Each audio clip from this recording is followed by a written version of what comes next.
Halo guys, selamat pagi. Hari ini hari Senin tanggal 18 Desember tahun 2023. Hari ini kita mau praktek suster lansia atau perawat jompo atau caregiver. Nah, di sini kita instrumennya semuanya sudah lengkap. Mulai ada pasien. Ayo tolong di-shoot kameramen. Terus ini untuk perawat lansianya yang sudah standby dengan baju perawatnya.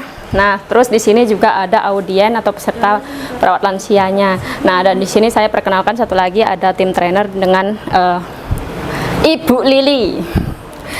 Nah, ini guys, kita sudah lengkapin untuk alat prakteknya, mulai dari tensimeter yang manual, terus ini yang tensimeter digital, ada stetoskop. Nah, lanjut lagi guys.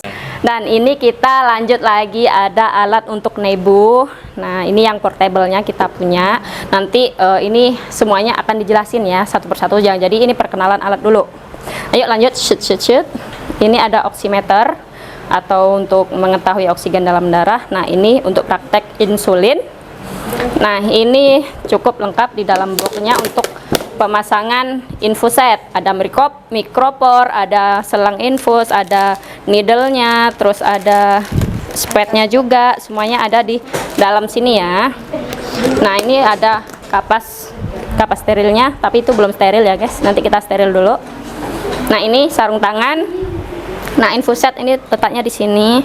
Ini untuk jarum untuk ngetes kolesterol. Ini ada gula darah, ada kolesterol, ada asam uratnya juga, semuanya di sini. Nah, ini ada alkohol. Nah, terus ini ada namanya hammer untuk ngetes itu refleks lututnya. Nah, ini itu ada jarum. Nah, terus ini ada alat untuk pemasangan oksigen. Nah, ini ada kateter. Ini ada bengkok. Nah, ini ada urinal untuk laki-laki ya. Nah, ini ada untuk pispot. Nah, pispot wanita. Nah, terus ini ada namanya underpad. Underpad itu atau pampers. Ini pampers salah. Untuk underpadnya kita ada sendiri. Tolong diambilkan, nanti disiapkan di dalam meja juga. Oke, ini tuh pampers untuk lansia. Nah, kebetulan ukurannya XL. Hari ini kita akan praktek bagaimana cara mengangkat pasien dari ranjang ke kursi roda. Cikidot. Yang pertama kali dilakukan itu kita harus komunikasi terlebih dahulu kepada pasiennya untuk selalu greeting. Misalkan kalau selamat pagi, halo selamat pagi ibu, bagaimana keadaannya hari ini, apakah sudah mulai membaik atau belum, kayak gitu, ada keluhan tidak. Terus kalau misalkan ada belum minum, ditawarkan minum dulu, kayak gitu. Terus nanti sebelum proses selanjutnya kita akan jelaskan dulu mulai dari pasien berada di dalam ranjang sampai dipindahkan ke kursi roda. Nah, untuk pertama kali itu pasien dimiringkan terlebih dahulu, tapi untuk ini rangkul ke kita. Nah, kayak gini. Nah, jadi kita nanti posisinya seperti ini. Ayo miring dulu. Nah, setelah miring, kaki ditekuk, lalu diturunkan perlahan-lahan. Nah, setelah seperti ini, lanjut angkat pelan-pelan kaki. Nah, seperti ini. Lalu agak diluruskan. Nah, lalu kita siapkan kursi rodanya. Setelah seperti ini, lalu kita kunci ininya. Nah, satunya lagi juga. Nah, lalu proses ngangkat pasien. Ayo perlahan-lahan.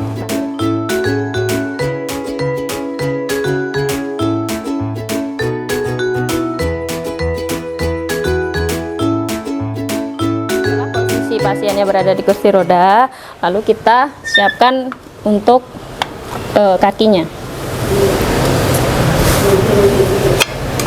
Nah, setelah itu kita mundurkan sedikit pasiennya, baru nanti kita rapikan tempat tidurnya. Tapi sebelumnya kita harus buat kuncinya dulu.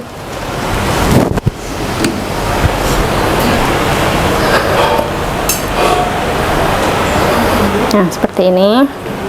Jangan lupa dikunci juga ya. Nah, baru kita lanjut ke merapikan tempat tidurnya.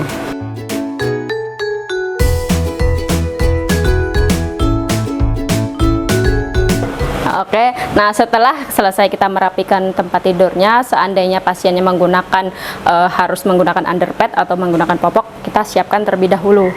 Untuk underpadnya di sebelah sini. Kita akan mengedukasi ke perawat lansianya, yaitu kondisi di mana pasien yang terpasang kateter.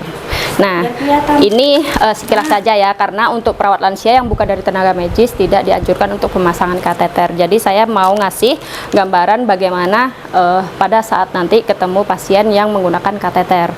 Nah, otomatis untuk kateter itu seharusnya dalam keadaan steril terlebih dahulu, lalu kita buka.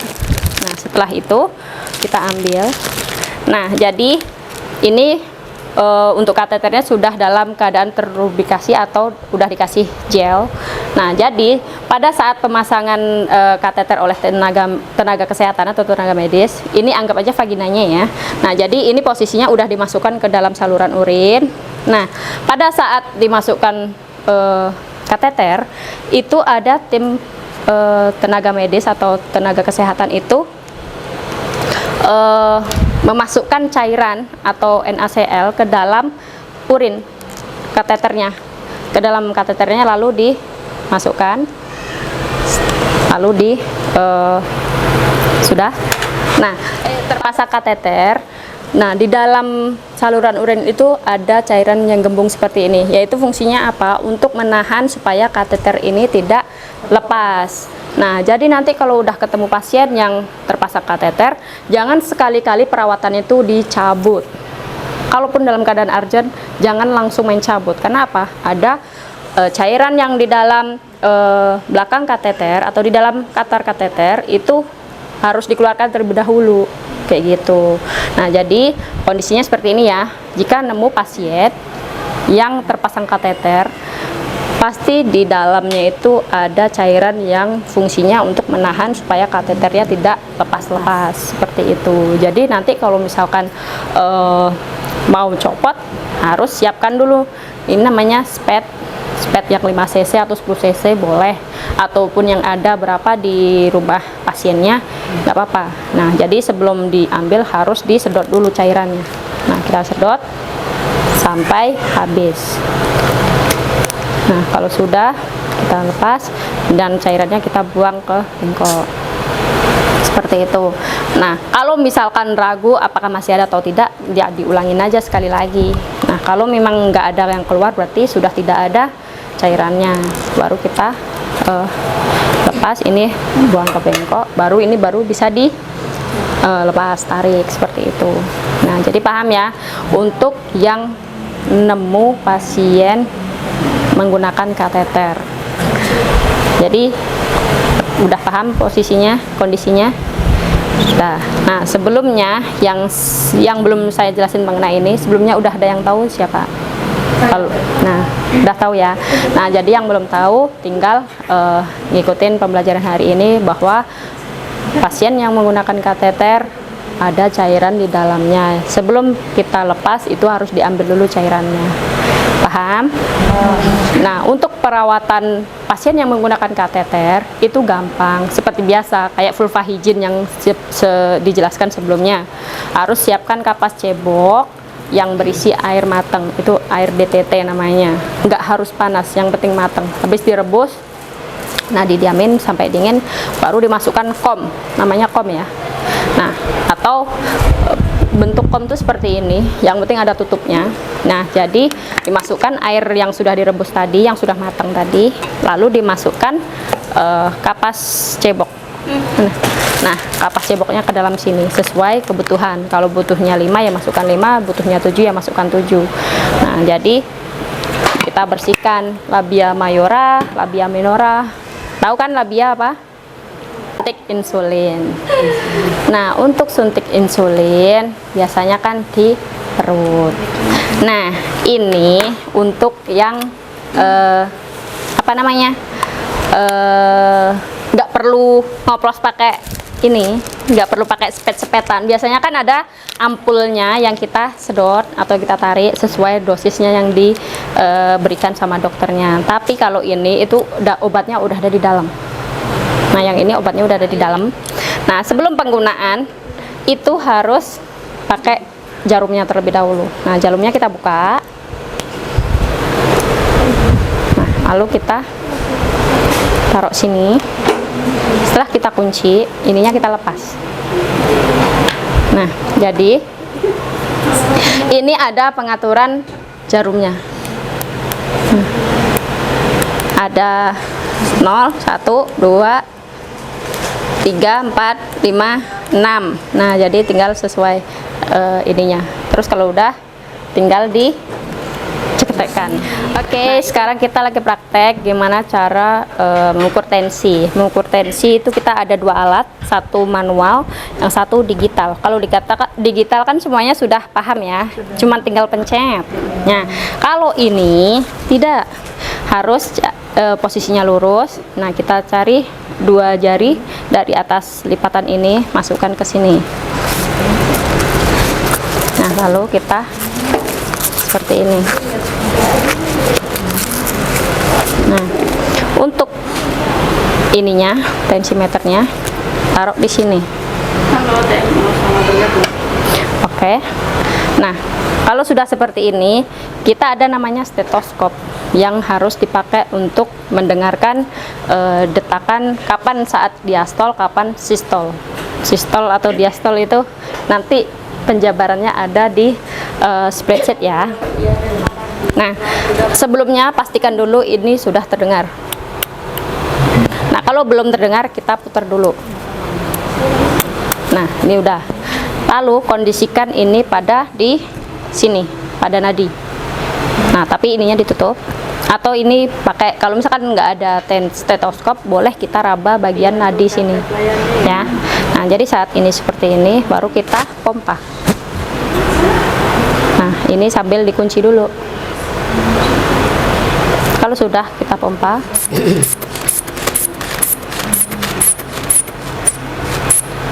Nah, lalu kita putar pelan-pelan.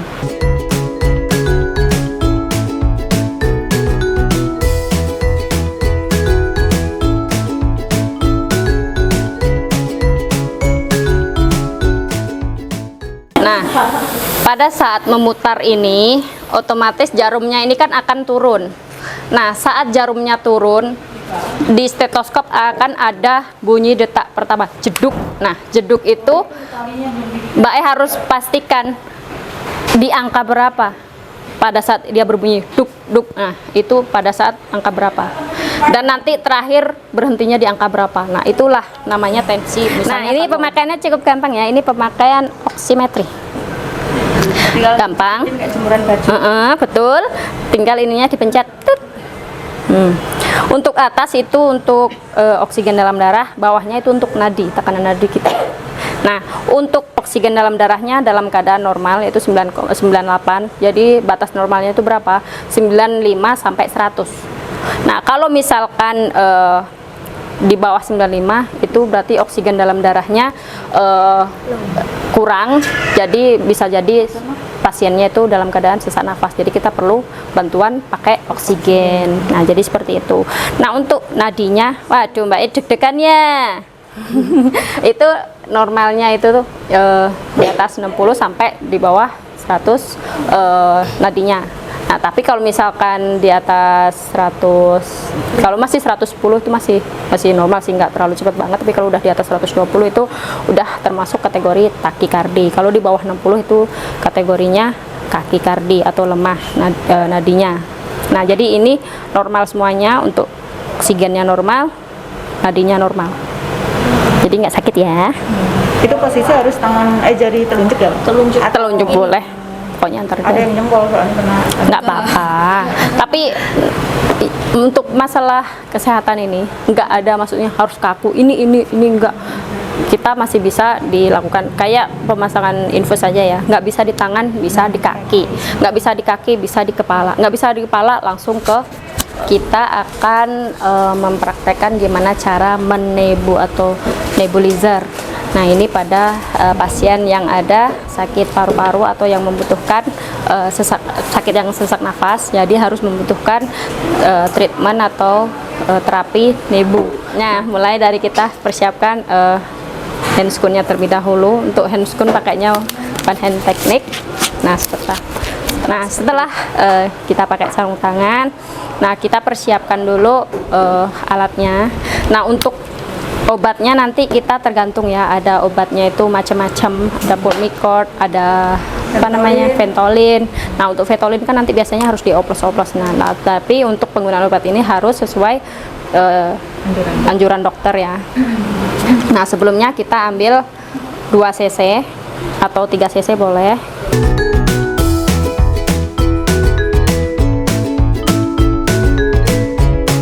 Nah, itu biasanya pakainya NaCl loh ya. Iya.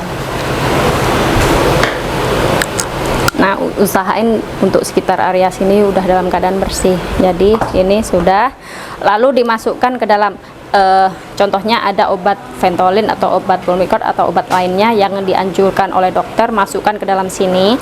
Lalu kita tambahkan NaCl ke dalamnya.